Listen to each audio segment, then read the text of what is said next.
Yeah, it is. It's insane.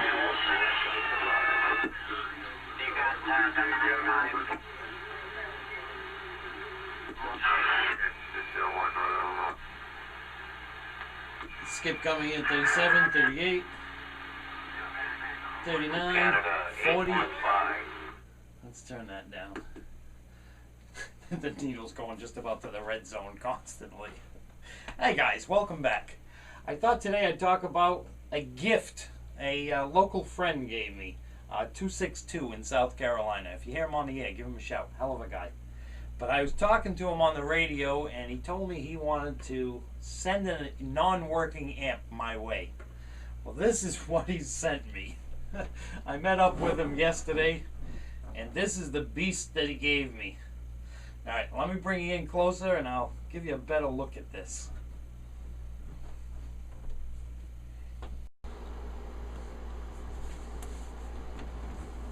Take a look at that thing. Isn't that cool? It's a Scout 20. Seems like we have all the normal stuff, the tune and the load, high and low and standby, single sideband delay, which is very nice because that's all I talk on is sideband, and a power switch. It's a double throw switch on the power switch, and it doesn't say anything other than power. I wonder why. I wonder if somebody just changed out the switch and that's what they put in. It says off on the bottom and on the top. So I'm not sure what the middle is, because this one is the standby. When this one's in the middle, it puts the amp in standby. I guess I'll find out when the time comes that I power it up. Or actually, when I open it up, we'll take a look and see what's connected to it. The amp is in pretty good shape. It's dirty and it's old, but there's no real rust on it. So this is gonna clean up and repaint really nice. My intentions for this amp are to do a full rebuild on it. It may take me some time to rebuild it, so part 2 of this video may be a ways down the road, because before I use this, I would love to see everything that can be replaced in it, and have it in 100% working order, because I plan on using this as my main DXing amplifier. But it's in pretty good shape. There's no real big dents. There's a couple of little impressions here that those can easily be reshaped and straightened out. When I prep it for painting, I'll take care of that. I'll flatten that back out. If there's any welds broken there, I'll retack them. Alright, let's open this thing up. Let's have a peek inside. We got flathead screws on the case here. Nope, and there. They need a little help coming out. Yeah, it's a pointy sheet metal screw. That'll get changed, and I'll put in some machine screws with a better head design too, instead of a flathead screw. Maybe I can find some nice decorative ones to put in there.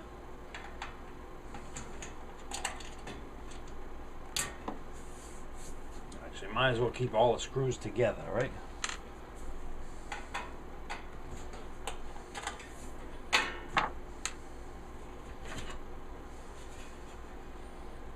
It has surface rust on the inside, but actually that's most of that's paint. Yeah, actually most of it is paint. Oh, this should clean up fairly easily. Sweet. And just a quick look, I don't see any broken tack welds. Oh, no, I take that back. There might be one. I don't know if you can see that or not in there. You know, the monitors behind it are probably causing a few lighting issues. Hoo-wee, look at the size of these things. Wow, those are massive transformers. That's kind of weird. It's only fastened down on one end. Got a little bit of dust in there. Even inside, there's not much rust inside either. It's all just light surface rust. Oh, look at that. I can almost remove it with just my finger.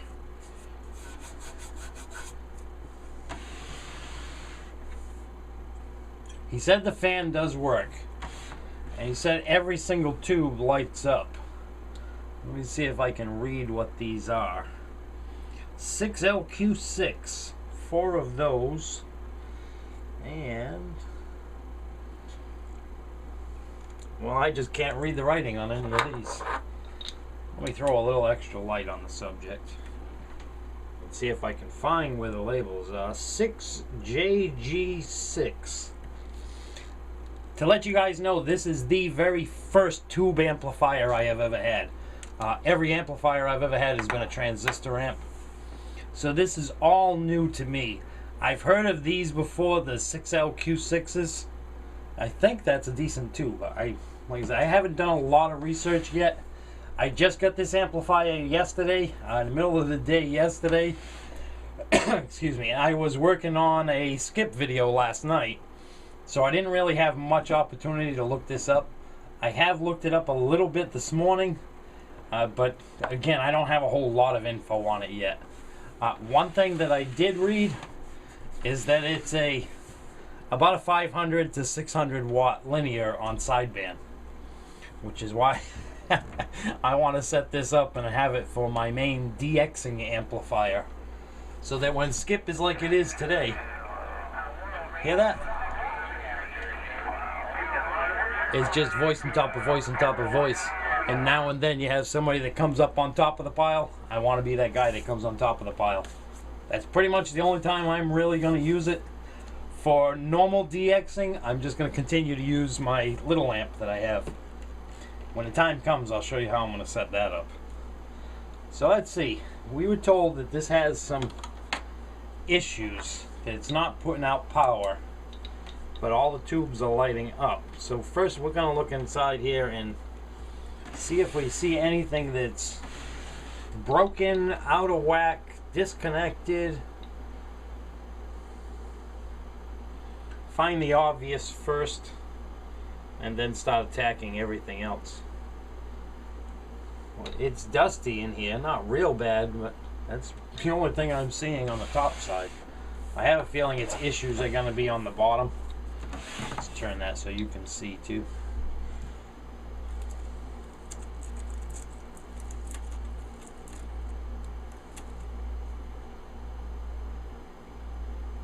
It's all intact and it looks good. I don't know what this is, why that wire's taped up.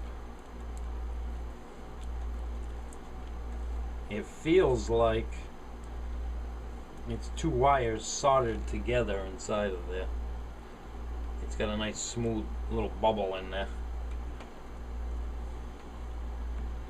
We may find that on the underside. Remember the green wire with the yellow stripe,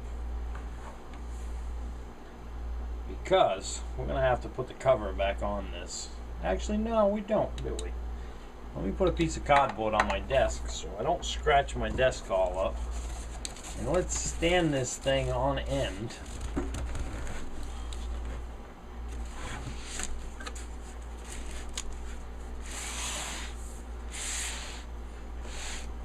Let's have a look in the underside.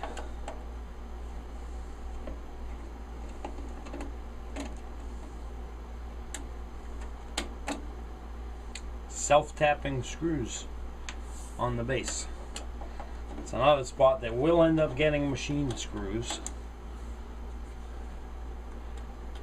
The guy that I got this from, the gentleman, the 262, he told me he bought a package deal of amplifiers. I think he said there was 4 amplifiers in the package. He bought it because of 2 DNA amplifiers. I believe a Maverick and a Phantom. An 8 tube and a 10 tube. He bought the whole bunch of amps for those 2 amps. One of them worked, one of them he has working now. But this one, he just didn't have a use for it. He didn't have a good place to display it. And he thought it would be best to put it back into use to somebody that might be able to fix it. And he thought I was the best person for the job. So where was I going with that? Oh yeah, that's right. He said that it keys up but does not transmit. So we're looking for obvious signs of things that could be wrong. Again, this is my I'm not experienced with tube equipment at all. So a lot of this stuff, like this here, this coil has a coating on it, but a lot of it is missing. Now I don't know if those coils need to be isolated, and if that's a problem. I'm sure that's not the problem, but it could be a problem. Wasn't that interesting? Somebody replaced the glass fuse. They left the holder intact though, so you can still put a glass fuse in there. I wouldn't put a 20 amp in there and a 20 amp in here though. But they updated it. Why won't that come out of there? They updated it to the modern style. Wow. That fuse is stuck in there. What good's a fuse holder if you can't get the fuse out? There it is. The fuse is cooked. The fuse is burnt. That's probably why it was so hard to get it out.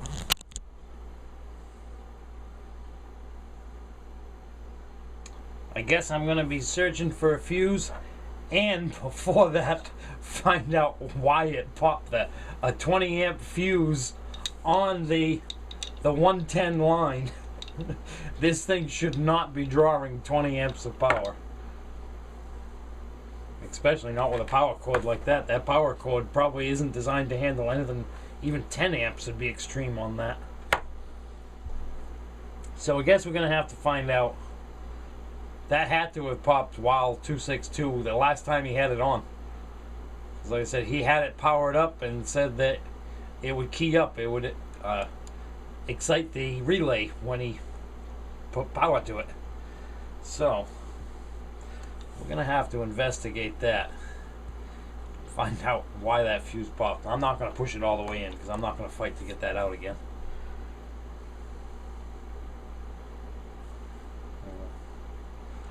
I suppose that could be mounted a little bit better.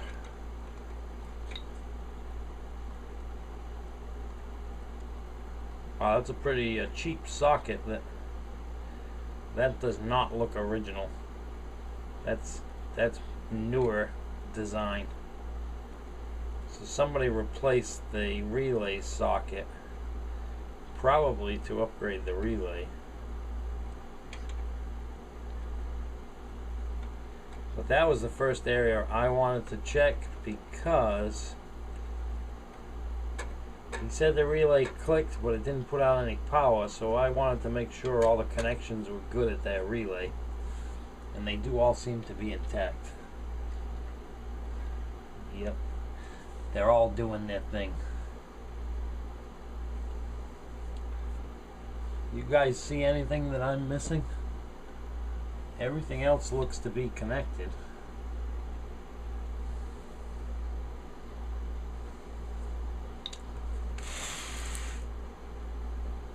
Oh, I just spotted an item.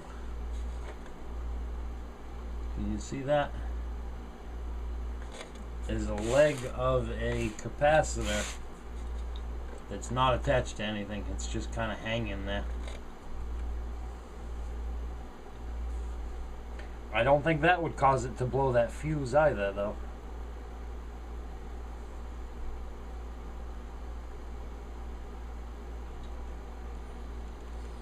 It smells like old electronics.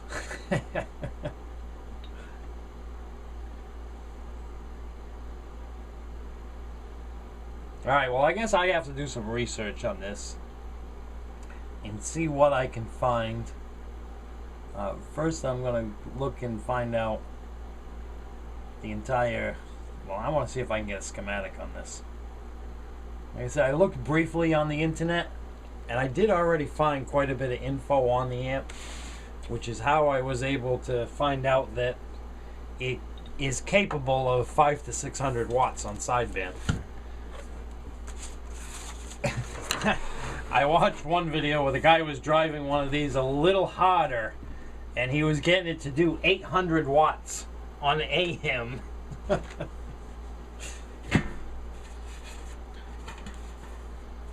I don't think it matters which is front and which is back.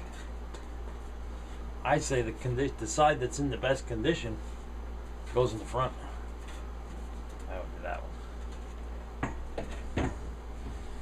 Alright, so I need to do some more research on this. I'll find out the entire keying circuit on it and see if there's just something simple that's stopping it from initiating the tubes to make them put out power.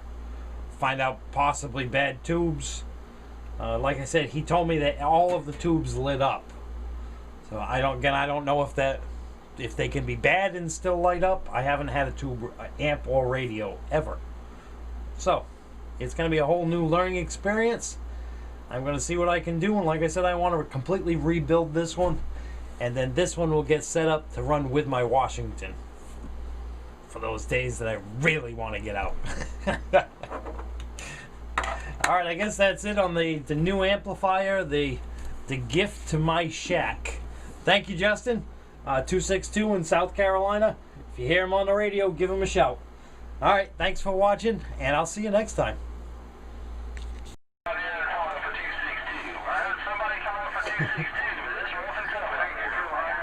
262, it's a local, 151. Hey, if you got a second, drop down at 35. 35 lower. 262, did you make it down here?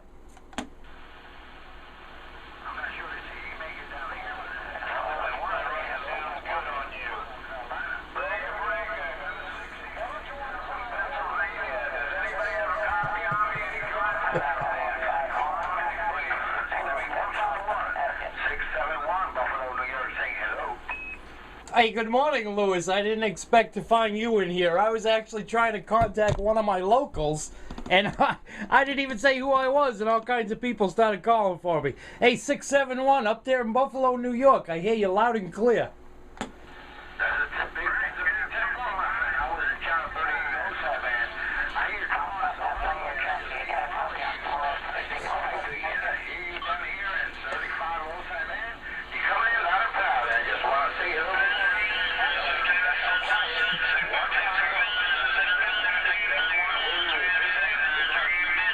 Wow. I got most of that, Lewis. Most of that came in, a 671. It's busy as heck on here. It's unbelievable how much traffic there is. Hey, 671 Lewis in Buffalo, New York. I'm going to say 73s because it's crazy busy, but it was great to hear you in there again. 151, Mower Junkie. I'll be standing by. Take care, excuse me, take care, 151. Nice and loud now. I'm going back up to 38, 671. Leave it a big hand. Bye-bye. Keep safe, my big brother. Keep safe. Copy that there, big brother up there in New York. I heard all of that time. I heard everything you said. Hey, 671 Lewis, have a great day, and maybe I'll catch you again up there on 38 in a little bit. 151, Mower Junkie. I'll be standing by.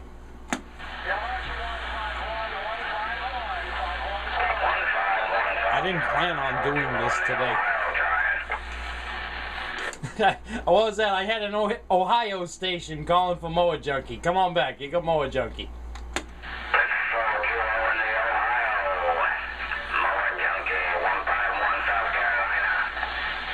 Did you say 420 in Ohio? Was that you, 420?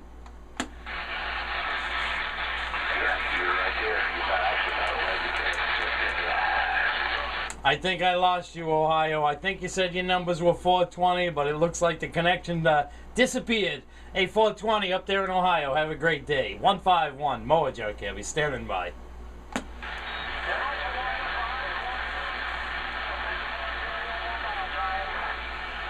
I hear that, Ontario Mobile. You're down low, but I got you in there. Ontario Mobile. You got Mower Junkie in South Carolina.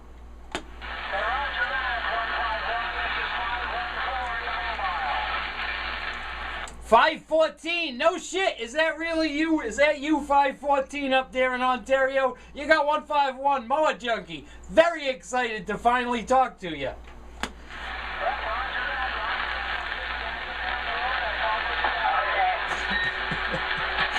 Copy that on driving down the road. Hey, it's good to talk to you, but there's some traffic starting to come in now that's going to cover you up. Hey, 514, it's awesome that we made contact. Charles, have yourself a great weekend. And I'll talk to you again soon, I'm sure. You got Mower Junkie 151. I'm going to say 73s, and I'll be standing by.